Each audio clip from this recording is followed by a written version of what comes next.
So let us study today Maurya art and its impact on Uttar Pradesh.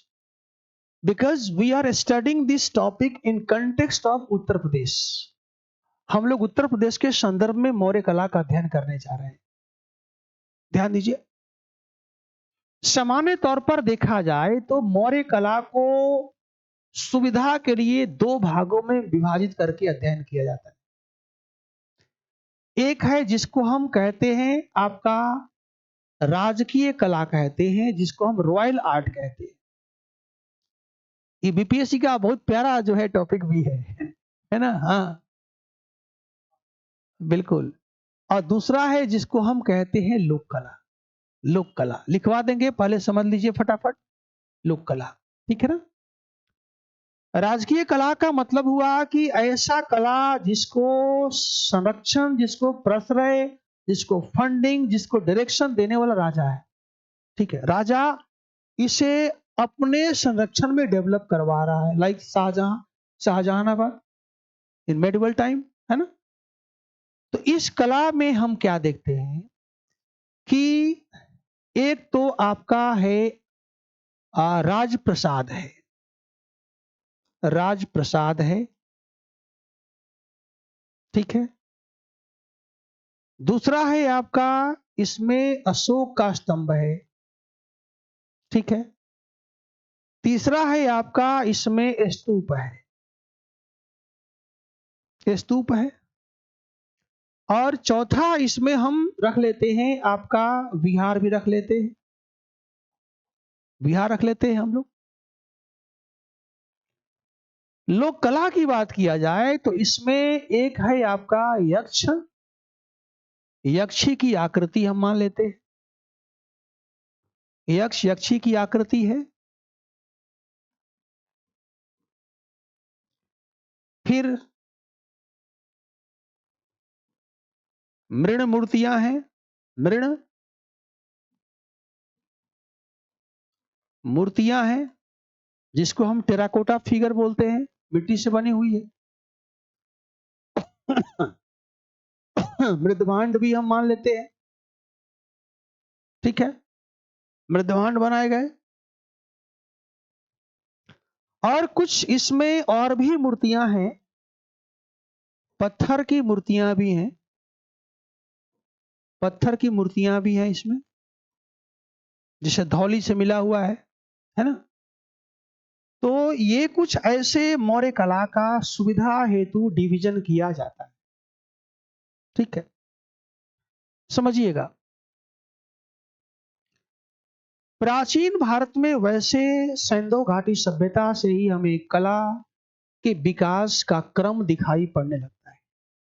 लेकिन सही अर्थों में देखा जाए तो प्राचीन भारत में एक संस्थागत बोलते हैं, संस्थागत और नियमित रूप से कला का विकास की जो प्रक्रिया है, जो क्रम है, वो मौर्य समय, मौर्य काल से ही हमें दिखाई देने लगता है। कारण कि इसमें एक क्रमबद्धता है, एक संस्था जो है उसके पीछे सपोर्ट करके और कला को पूरा शेप दे रहा है। सिंधु घाटी सभ्यता स्कैटर्ड है, बिखरा हुआ है ना? लेकिन ये क्या है? एक संस्थागत कला है, कला का नींव रखा गया, जो कि इसके पतन के बाद भी वो लगातार डेवलप होता रहा। देखिए, शुंगों ने डेवलप किया, सातवाहनों ने किया डेवलप, कुषाणों ने किया, है ना? तो it was the first systematic development of art in ancient India because it was developed under the protection of Mauryan king themselves, है कि नहीं? राजाओं के संरक्षण में इसको डेवलप किया गया, राइट? एक बात और, इस कला की खासियत और हम क्या देखते हैं कि एक तो ठीक है संस्थागत है, इस कला में डिफरेंट टाइप ऑफ मटेरियल्स का हम यूज देखते हैं। इसमें लकड़ी का ठीक ठाक यूज किया गया है। यदि हम बिल्डिंग मटेरियल की बात करते हैं, यदि हम निर्माण सामग्री की बात करते हैं, तो इसमें लकड़ी का प्रयोग काफी हुआ है, साथ में पत्थर का प्रयोग भी काफी हुआ है, मिट्टी का प्रयोग भी काफी हुआ है। लेकिन what is missing? Metal is missing. इसमें धातु जो है, इस कला में धातु का जो यूज होना चाहिए दैट इज मिसिंग हियर, जो इंडस में था but here it is missing, है ना। तो बिल्डिंग मटेरियल क्या है इसका, लकड़ी है, पत्थर है एंड मिट्टी है, दोनों जगह है। यहां भी यहां मिलेगा आपको ये मिलेगा, ये मिलेगा आपका, ये मिलेगा। समझ गए बात ना। मतलब इंपॉर्टेंट ये नहीं है कि इसमें क्या है, इंपॉर्टेंट है ओवरऑल, इंपॉर्टेंट है ओवरऑल कि मौर्यन जो कलाकार है they used different type of material for the art, है ना। इंपॉर्टेंट ये होता है, राइट। अच्छा, अब हम देखते हैं कि इस मौर्य कला के बारे में जो हमारे पास एविडेंसेज हैं, जो हमारे पास आर्कियोलॉजिकल एविडेंसेज हैं, वो भी काफी व्यापक है, काफी व्यापक है। जैसे आप देखेंगे कि आपका इसका एविडेंस देखेंगे तो आपका आज का जो है, आज का पटना है जो पाटलिपुत्र कहते थे, वहां से आप देखें, मथुरा से आप देखेंगे कि यक्ष यक्षी का बहुत सारा मूर्ति मिला हुआ है। इसके बाद आप विदिशा मध्य प्रदेश से मिला हुआ है, जिसका हमें कोई मतलब नहीं है। इसके बाद आप देखेंगे कि कौशाम्बी से मिला हुआ है, कौशाम्बी से मिला हुआ है। इसके बाद आप सारनाथ से मिला हुआ है, भरौत से मिला हुआ है, सांची से मिला, बहुत सारा जगह है जहां से मिला हुआ है। लेकिन हमें यूपी के संदर्भ में बात करना है, क्योंकि पूछेगा तो पूछेगा कि मौर्य कला की विवेचना उत्तर प्रदेश के विशेष संदर्भ में करें, ऐसे पूछेगा ना, ऐसे प्रश्न पूछेगा।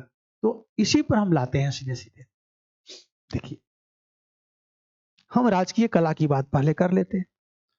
राजकीय कला में यदि हम उत्तर प्रदेश के संदर्भ की बात करें तो यहां पर एक बात होगी इसका, एक बात होगी इसका, क्योंकि इसका कनेक्शन है ही नहीं उत्तर प्रदेश से।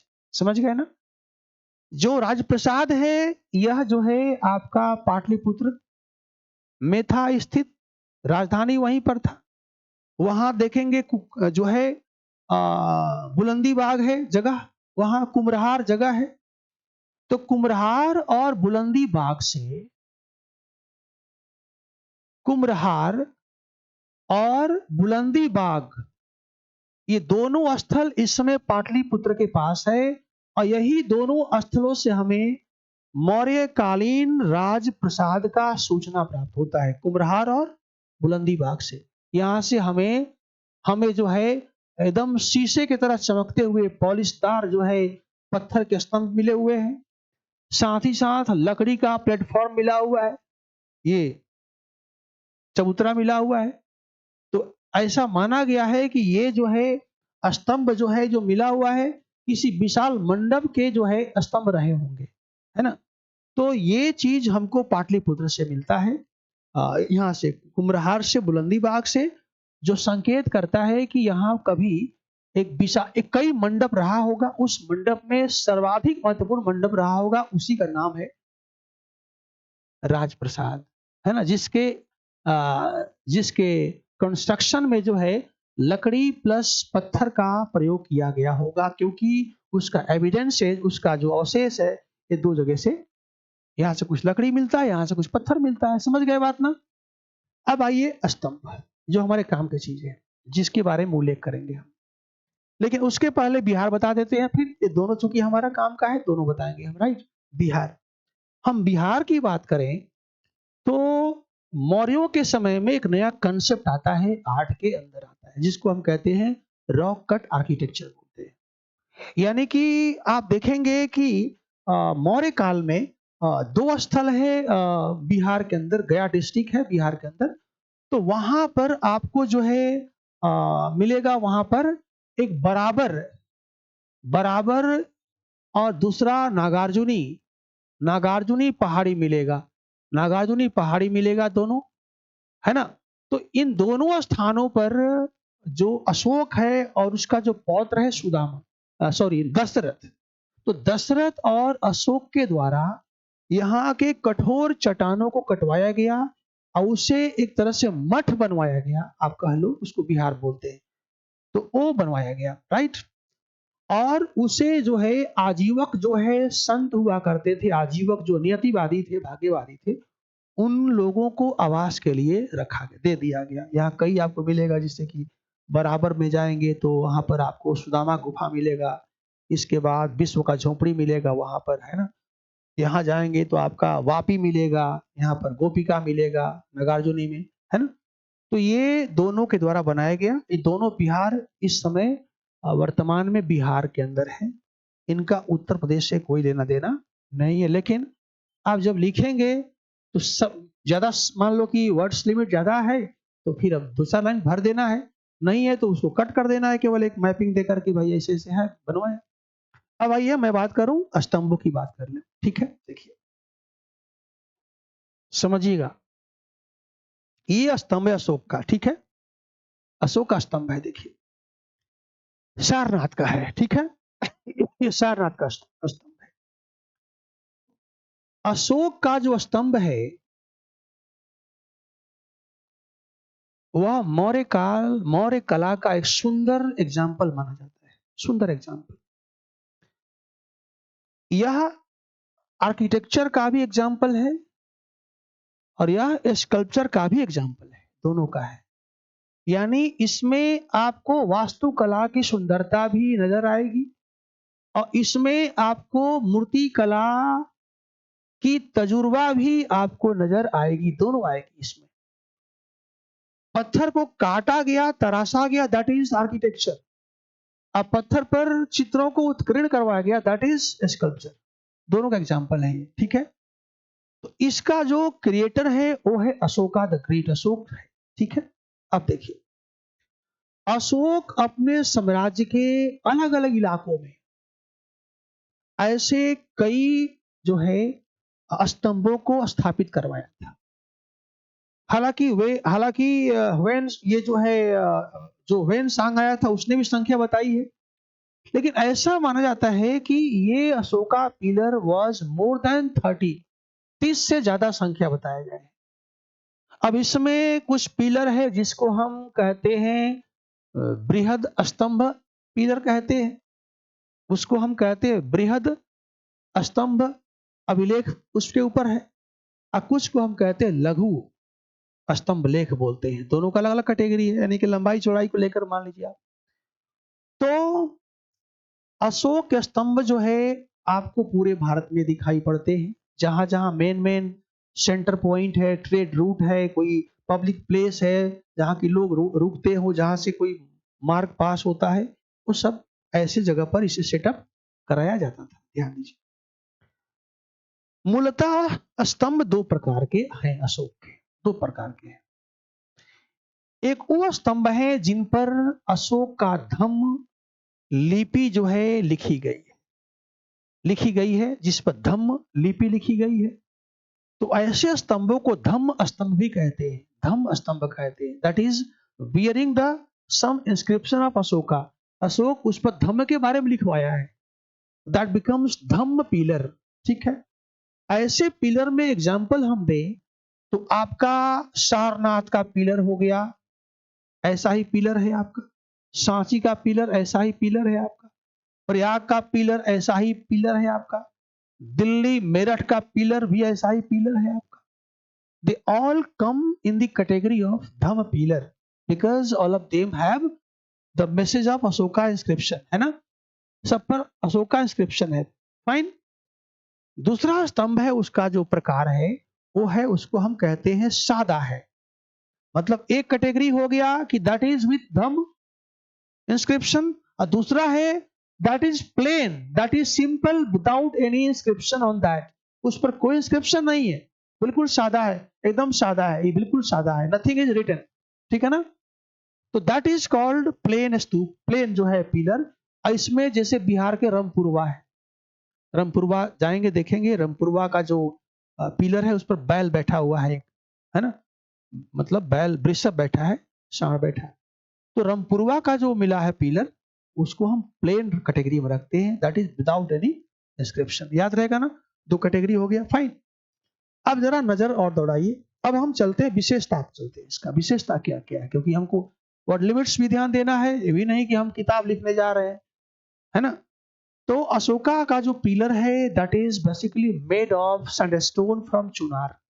इस चुनार के आप देखेंगे कि ये चुनार के जो है ये बलुआ पत्थर से बना हुआ है। सैंडस्टोन जो है चुनार से लिया गया है, उससे बनाया गया है। ये चुनार के बलुआ पत्थर से बनाया गया है। ठीक बात है, बनाया गया है। और ये काफी पॉलिशदार है, काफी चमकीला है ना। लंबा भी है, काफी पॉलिश्ड है, हाईली जो है पॉलिश्ड है। तो ये दूसरा है इसका कि कौन सा पेन चलेगा, ये वाला ठीक ठाक चलेगा ना।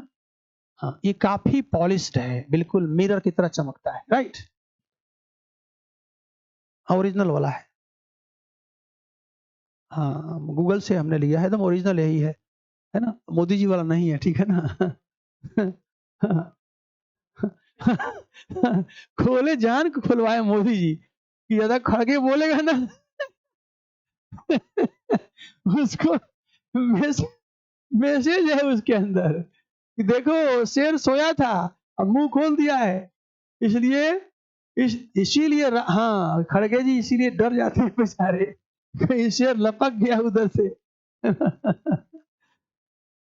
देखिए, तो क्लियर है। अब देखिए, इसका तीसरा विशेषता है, यह एकास्मक है। एकास्मक का मतलब है कि एक ही जो है, मान लो चुनार से हमने स्टोन लिया, उसको हमने कट किया, उसको तराश दिया, तो एक ही सिंगल पीस ऑफ स्टोन है ये, ध्यान दीजिएगा। तो ये क्या है, एकास्मक है, मोनोलिथिक है ये। इसमें इसमें स्ट्रक्चरल नहीं है कि यहां से दो लिया, अब मान लो यहां से एक जो फिर जोड़ दिया, फिर ये ऐसे नहीं है।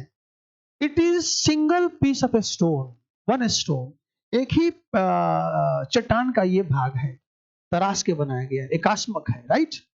इसके बाद आप देखोगे कि इसकी जो है अगला फीचर है कि it is without any platform. इसमें कोई चबूतरा नहीं है, कोई चौकी नहीं, सीधे धरती पर खड़ा हुआ है। तो इसमें चबूतरा का प्रयोग नहीं है, बिल्कुल नहीं है चबूतरा का प्रयोग, राइट।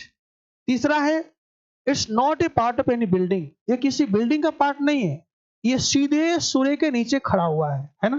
तो हम कहेंगे कि ये जो है आकाश के नीचे, आकाश के नीचे नीचे स्वतंत्र रूप से ये खड़ा है या टिकाया गया है, राइट, खड़ा है।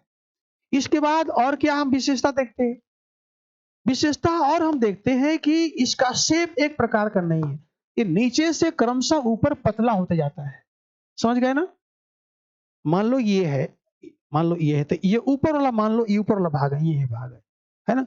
और नीचे थोड़ा सा और, ये थोड़ा सा और ऐसे होते जा रहा है ना। तो जैसे ये ऊपर जाता है इट बिकम्स नैरोअर, ये पतला होते जाता है। इसका बेस चौड़ा है एट द बॉटम, इसका जो अपर पार्ट है वो जो है नैरो है, वो थोड़ा सा पतला हो जाता है, ठीक है। एक साइज का नहीं है, राइट। ये भी एक इसका विशेषता है। इसके बाद एक विशेषता हमको इसमें ये भी दिखाई देता है कि इसके कई पार्ट हैं, इसके कई पार्ट हैं। इसमें तो हमने कुछ ही पार्ट लिया है, नीचे वाला छूटा हुआ है, ये फलका से मैंने लिया है। ये फलका न कहा जाए, ये इसका जो है कैपिटल है उससे हमने लिया है ना। पूरा एसटी तो नीचे पड़ा हुआ है ना। तो स्तूप का कई पार्ट है, कैसा रहा होगा, देखिए इसका नीचे भाग बनाता हूं। स्तूप के इसके जो है करीब 4 इसके पॉइंट है, 4 पार्ट्स है। मान लीजिए कि ये आपका, ये जो स्तूप देख रहे हैं ना, स्तूप कह रहे हैं, पिलर देख रहे हैं, तो इसका निचला पार्ट मान लीजिए, इसका निचला पार्ट ये है, ठीक है ना। समझ गए ना। ये यहां बैठा दीजिए ऊपर, इसको इसके नीचे लगा दीजिए। तो इसको कहते हैं यष्टि बोलते हैं, क्या बोलते हैं, यष्टि बोलते हैं। इसको हम यष्टि बोलते हैं। यष्टि का मतलब होता है ये वाला पार्ट, हाँ स्टंप बोलते हैं, स्टंप। इसी को हम कहते हैं एकास्मक बना हुआ यष्टि। यष्टि मतलब है कि वो जो है पिलर, जो एक चट्टान को तराश कर बनाया जाता है, नीचे से लेकर टॉप तक, यहां तक, इसके नीचे तक, यहां तक, ठीक है ना। ये एसटी है, समझ गए। अब ये जो आप देख रहे हैं, ये देख रहे हैं, ये वाला पार्ट इसको हमने उठाया, इसको बाद में लाएंगे हम इसको यहां से उठा लिए, केवल यहां से लेके यहां तक उठा लिए और यहां लगा दिए, दिखे लगाते हैं, यूं हमने ऐसे लगा दिया ना। इसको हमने ऐसे बना दिया जैसे है, ये हो गया उल्टा कमल। उल्टा कमल या बेल शेप्ड, उल्टा घंटे या उल्टा कमल की आकृति हो गया। समझिए, इसको कैपिटल बोलते हैं, शीर्ष बोलते हैं। क्या बोलते हैं? शीर्ष बोलते हैं, शीर्ष। इंग्लिश में कैपिटल बोलते हैं, कैपिटल बोलते हैं। याद रखिएगा, ठीक है ना। देखिए अब मैं इसी से बना रहा हूं, राइट। अभी हमने निकाल लिया, इसको निकाल के हमने इसका हेड बना दिया। ये हेड है, कैपिटल है, राइट। अब हम क्या किए कि इस कैपिटल के ऊपर अब इसको ले जा रहे हैं, इसको ले जा रहे हैं, ये ले जा रहे हैं, ये वाला चीज, ये यहां से यहां ले जा रहे हैं, ठीक है ना। उठा करके ले जा रहे हैं। अब इसको हमने यहां पर यूं हमने ऐसे बना दिया। इसको फलका बोलते हैं, फलक बोलते हैं इसको, इसको फलक बोलते हैं।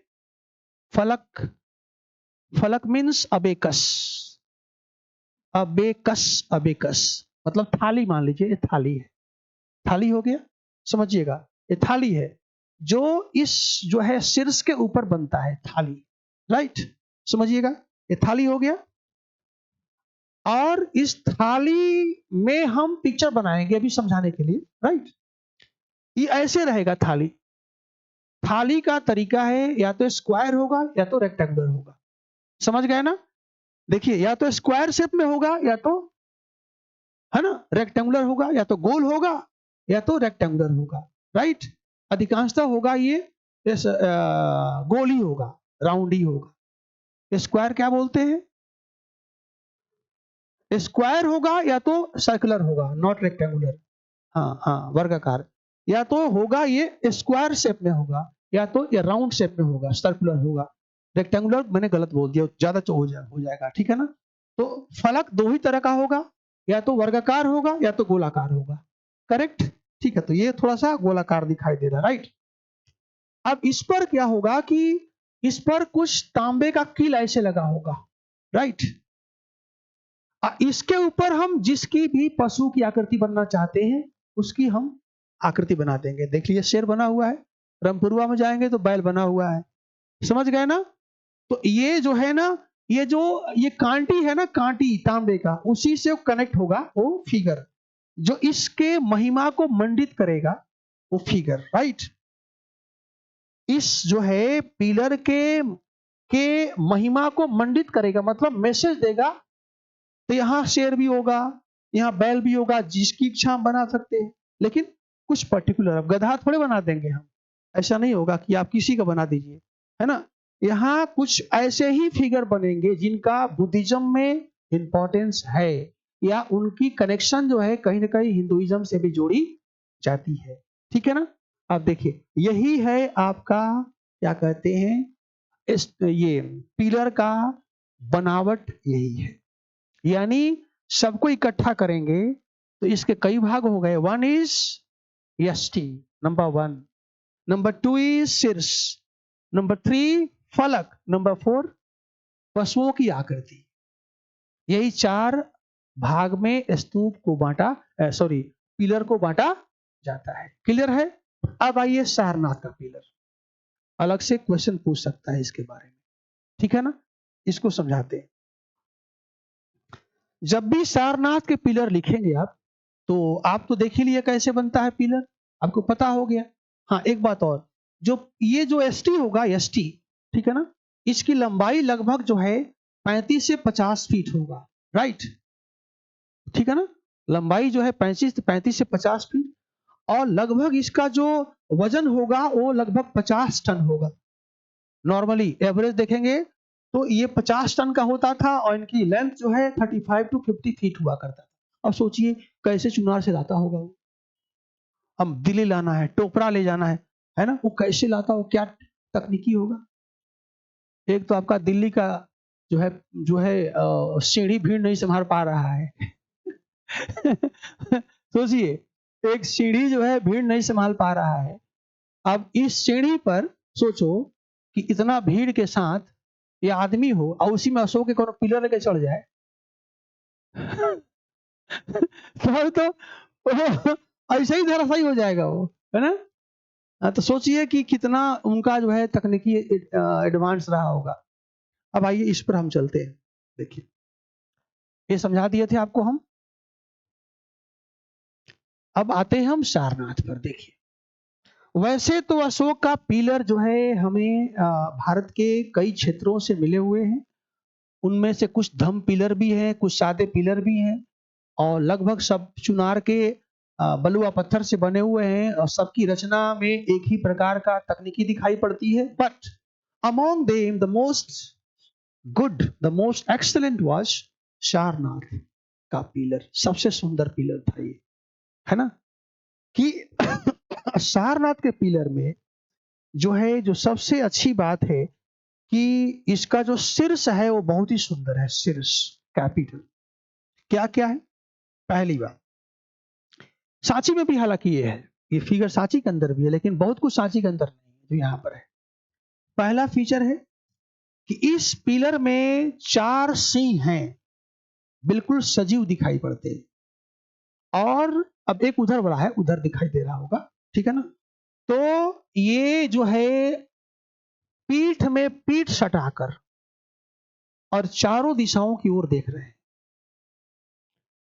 जो कि चक्रवर्ती अशोक के शक्ति का प्रतीक है।